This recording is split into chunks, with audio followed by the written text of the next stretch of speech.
बिस्मिल्लाहिर्रहमानिर्रहीम, अस्सलाम वालेकुम। Welcome to my kitchen. आज मेरे किचन में बहुत ही लजीज और बहुत ही मज़ेदार से चिकन पोटैटो रोल्स बन रहे हैं, जो बहुत ही क्रिस्पी और बहुत ही मज़ेदार बन के तैयार होते हैं। बाहर से ये बहुत ज़्यादा क्रिस्पी और अंदर से ये बहुत ही टेस्टी बन के तैयार होंगे। इन चिकन पोटैटो रोल्स को आप फ्रीज़ भी कर सकते हैं, पूरे रमज़ान को इनको एंजॉय कर सकते हैं। तो चलिए मज़ेदार से और फटाफट बनने वाले इन चिकन पोटैटो रोल्स को बनाना शुरू करते हैं। लेकिन उससे पहले अगर आप मेरे चैनल पर नए हैं तो काइंडली इसको सब्सक्राइब कर दें और साथ ही बेल आइकन को भी प्रेस कर दें, ताकि मेरी हर नई आने वाली वीडियो की नोटिफिकेशन सबसे पहले आप तक पहुंचे। तो बहुत ही लजीज और बहुत ही मज़ेदार से चिकन पोटैटो रोल बनाने के लिए सबसे पहले मैंने यहाँ पर ले लिया एक पैन, और उसके अंदर मैंने ऐड किया 1 खाने का चम्मच भर के बटर। आप चाहें तो घी का भी इस्तेमाल कर सकते हैं। और बटर को मैं थोड़ा सा मेल्ट कर लूँगी, बहुत ज़्यादा नहीं पकाना वरना ये जल सकता है, तो इसलिए थोड़ा सा मैं इसको मेल्ट करूँगी। उसके बाद इसके अंदर मैं ऐड करूँगी एक मीडियम साइज़ की प्याज। इसको मैंने चॉप कर लिया था, तो ये मैं इसमें ऐड कर दूँगी।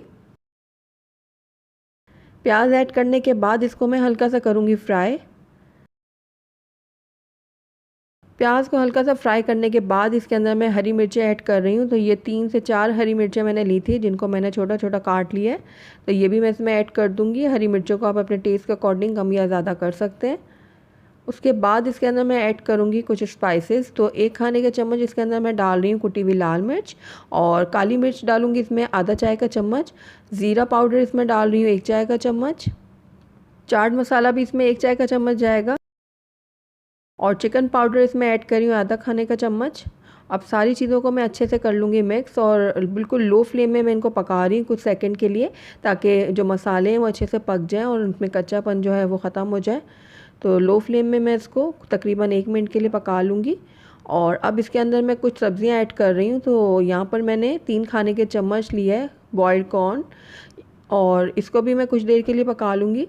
तो सब्ज़ियाँ ज़रूरी नहीं है जो मैं ऐड कर रही हूँ आप भी वही ऐड करें इसके अंदर। आप अपनी मर्ज़ी के मुताबिक कोई भी सब्ज़ी डाल सकते हैं। आप इसके अंदर गाजर डाल सकते हैं बारीक काट कर, और बंद गोभी डाल सकते हैं, और जो भी आपको पसंद है सब्ज़ी आप वो इसमें ऐड कर सकते हैं। तो कुछ देर के लिए बॉइल्ड कॉर्न को मैंने पका लिया। अब इसके अंदर मैं ऐड करूँगी शिमला मिर्च। तो यहाँ पर मैंने एक छोटी शिमला मिर्च ली थी, जिसको छोटा छोटा सा काट लिया है मैंने। तो इसको भी मैं अब थोड़ा सा पका लूँगी। तो उस टाइम से अब तक मैंने फ्लेम को बिल्कुल लो रखा हुआ है, और लो फ्लेम में मैं सारी चीज़ों को कुक कर रही हूँ। तो अब इसके अंदर जाएगी चिकन। तो यहाँ पर मैंने चिकन को ले लिया था, ये आधा किलो चिकन है, जिसमें मैंने लहसुन अदरक और थोड़ा सा नमक डाल के इसको बॉईल कर लिया था, और उसके बाद इसको मैंने श्रेड कर लिया। अब इस चिकन को मैंने इस पैन में शामिल कर दिया। अब चिकन को भी मैं मिक्स कर लूँगी। तो चिकन को भी मैं बाकी चीज़ों के साथ थोड़ी देर कुक करूँगी, ताकि चिकन में भी सारे मसालों का जो टेस्ट है वो आ जाए अच्छे से। तो 1 मिनट के लिए चिकन को भी मैंने पका लिया है मसालों के साथ। तो अब इसके अंदर मैं डालूँगी बॉइल्ड आलू। तो यहाँ पर मैंने आधा किलो आलू लिए थे, जिनको मैंने उबाल लिया था थोड़ा सा नमक डाल के। उसके बाद मैंने इनको अच्छा सा मैश कर लिया है। तो अब ये आलू भी मैं इस पैन में शामिल कर दूँगी, और उसके बाद सारी चीज़ों को मैं कर लूँगी अच्छे से मिक्स। बहुत ही अच्छे से हमने मिक्स करना है, ताकि सारी चीज़ें जो हैं वो यकजान हो जाएँ। तो सारी चीज़ें अच्छे से मिक्स हो गई हैं। फ्लेम को मैं बंद कर दूँगी, और इसको मैं ठंडा होने दूँगी थोड़ी देर के लिए। जब तक चिकन और आलू अच्छे से ठंडे होते हैं, तब तक मैंने यहाँ पर एक बाउल ले लिया, और इसके अंदर मैं ऐड करूँगी 3 से 4 ब्रेड के स्लाइसेस। तो ब्रेड के स्लाइसेस को मैं इस तरीके से छोटा छोटा तोड़ के डाल दूँगी। ये देखिए, इस तरीके से मैंने ब्रेड के स्लाइसेस जो हैं वो तोड़ लिए हैं, और इस बाउल में शामिल कर दिए हैं सारे के सारे। अब इसके अंदर मैं डालूँगी हाफ़ कप के बराबर दूध। दूध ऐड करने के बाद मैं दोनों चीज़ों को थोड़ी देर के लिए छोड़ दूँगी, ताकि हमारी जो ब्रेड है वो अच्छे से नरम हो जाए। तो ये देखिए, ब्रेड जो है वो अच्छे से नरम हो चुकी है। अब इसको मैं कर लूँगी मिक्स। ये देखिए, इस तरीके से हाथों की मदद से मैं ब्रेड को दूध के साथ मिक्स कर लूँगी, और आप देख रहे होंगे कि ब्रेड बहुत अच्छे से नरम हो चुकी है। तो बस हमारा जो चिकन और आलू का मिक्सचर था वो भी अच्छे से ठंडा हो गया है। तो अब वो भी मैं इसके अंदर ऐड कर दूँगी। अब ब्रेड को भी मैं चिकन और आलू के साथ अच्छे से मिक्स कर लूँगी। उसके बाद इसके अंदर 3 खाने के चम्मच भर के मैं डालूँगी कॉर्नफ्लोर। इससे बहुत अच्छी सी बाइंडिंग होगी इन रोल्स में। तो आपने नोटिस किया होगा कि शुरू से अब तक मैंने इसके अंदर नमक ऐड नहीं किया, क्योंकि चिकन और आलू को बॉईल करते वक्त मैंने नमक डाला था और उसके बाद मैंने चिकन पाउडर भी इसमें ऐड किया है, तो इसलिए नमक की मुझे ज़रूरत नहीं है। लेकिन अगर आपको ज़रूरत हो तो आप डाल सकते हैं। और साथ ही मैंने ढेर सारा इसमें डाल दिया हरा धनिया। अच्छा, इस टाइम पे आकर आप इसके अंदर चीज़ भी ऐड कर सकते हैं। अगर आप चीज़ लवर हैं तो आप अपनी पसंद की कोई भी चीज़ इसमें ऐड कर लें, मोज़रेला या चेडर, जो आप पसंद करते हैं। तो बस इन सारी चीज़ों को मैंने अच्छे से मिक्स कर लिया है। तो बस इनके अब हम बना लेंगे रोल। तो अब मैं हाथों में लगा लूँगी थोड़ा सा ऑयल, और उसके बाद जो आलू और चिकन का जो मिक्सचर हमने तैयार किया है, तो बस इसको मैं लेंगी हाथों में और अपने हिसाब में इसका रोल तैयार कर लूँगी। अब साइज़ आप अपने हिसाब से छोटा बड़ा कर सकते हैं, जितना आप पसंद करते हैं उस हिसाब से उसका रोल तैयार कर लें। ये देखिए इस तरीके से, और इसको मैं रखती जाऊँगी एक ट्रे में। तो एक और मैं आपको बना के दिखाती हूँ।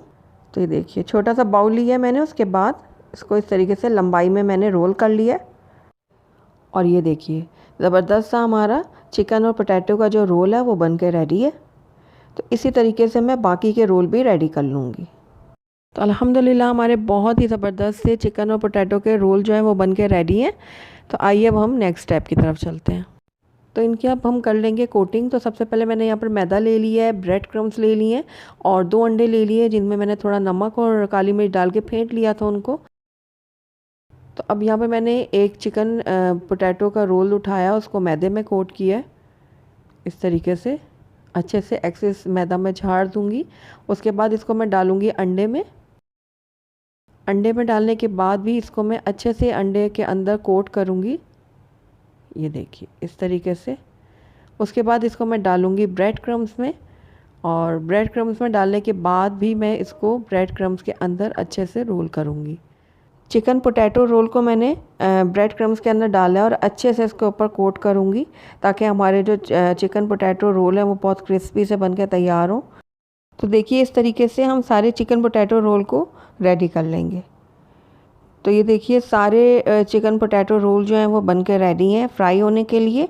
तो इस टाइम पे आकर आप इनको फ्रीज़ कर सकते हैं। आप पहले इनको ट्रे में रख के इस तरीके से फ्रीज़र में रख के जमा लें। जब ये अच्छे से सेट हो जाएं तो इनको एक ज़िप लॉक बैग में डाल दें या फिर एयर टाइट कंटेनर में डाल कर फ्रीज़ कर दें, और पूरे रमज़ान इनको एंजॉय करें। तो आइए अब हम इनको फ्राई कर लेते हैं। तो यहाँ पर मैंने कढ़ाई में तेल गर्म होने के लिए रख दिया था। अब एक एक करके मैं इसमें डाल दूँगी पोटैटो रोल इस तरीके से, और इनको मैं गोल्डन और क्रिस्पी होने तक फ्राई कर लूँगी। तो इसी तरीके से मैंने इनको उलटते पलटते जो है वो फ्राई कर लिया, और आप देख रहे होंगे कि कितना अच्छा गोल्डन कलर आया इनके ऊपर, और बहुत ही ज़्यादा ये क्रिस्पी बन के तैयार हुए हैं। तो एक्सेस ऑयल जो है वो मैं इनका निकाल लूँगी, और उसके बाद इनको मैं आपको सर्व करके दिखाती हूँ। अल्हम्दुलिल्लाह हमारे बहुत ही क्रिस्पी और बहुत ही मज़ेदार से चिकन पोटैटो रोल बनके तैयार है। बहुत ही टेस्टी बनते हैं और बहुत ही मज़ेदार बनते हैं। आप इनको फ्रीज़ कर सकते हैं और पूरा रमज़ान आराम से इनको इस्तेमाल कर सकते हैं। 1 से 1.5 महीने के लिए आप इनको आराम से फ्रीज़र में रख सकते हैं, ये बिल्कुल भी ख़राब नहीं होंगे। तो ज़रूर ट्राई कीजिएगा मेरी इस रेसिपी को। मुझे पूरी उम्मीद है आपको मेरी रेसिपी ज़रूर पसंद आएगी। तो अगर आपको मेरी रेसिपी पसंद आए तो इसको लाइक करें, अपने दोस्तों के साथ शेयर करें, और अगर पहली दफ़ा मेरे चैनल पे आएँ तो काइंडली इसको सब्सक्राइब भी कर लें, और साथ ही बेल आइकन को भी प्रेस कर दें, ताकि मेरी हर नई आने वाली वीडियो की नोटिफिकेशन सबसे पहले आप तक पहुँचे। और कमेंट करके मुझे ज़रूर बताइएगा कि आपको मेरी रेसिपी कैसी लगी, और साथ ही मेरे फेसबुक और इंस्टाग्राम के पेज को लाइक करना मत भूलिएगा। Thank you for watching. अल्लाह हाफ़िज़।